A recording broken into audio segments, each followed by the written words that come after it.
गृहराज्यमंत्री योगेश कदमांच्या सईनं गुंड निलेश घायवळच्या सख्या भावाला शस्त्र परवाना. पुणे पोलिसांचा विरोध डावलून सचिन घायवळला शस्त्र परवाना.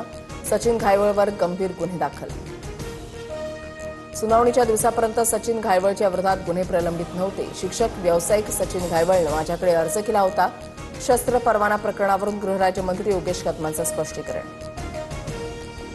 शस्त्र परवान्यासाठी विशेष शिफारस देणं कितपत योग्य? सचिन घायवळ प्रकरणामध्ये योगेश कदमांचा राजीनामा घ्यावा, सुषमा अंधारेंची मागणी. शस्त्र परवाना देताना कुठल्याही मंत्र्याचा हस्तक्षेप नसतो. आयुक्त आणि कलेक्टर कार्यालयामधून शस्त्र परवाना दिला जातो. संजय शिरसाट यांची प्रतिक्रिया. ठाकरेंच्या शिवसेनेचे आमदार अनिल परब दुपारी पत्रकार परिषद घेणार. सचिन घायवळला मिळालेल्या शस्त्र परवान्यावर बोलण्याची शक्यता. पंतप्रधान मोदी आणि ब्रिटनचे पंतप्रधान आज संयुक्त निवेदन प्रसिद्ध करणार. दोन्ही राष्ट्रप्रमुखांच्या भेटीमध्ये संरक्षण आणि तंत्रज्ञान क्षेत्रामधील महत्त्वपूर्ण करार मार्गी लागण्याची शक्यता.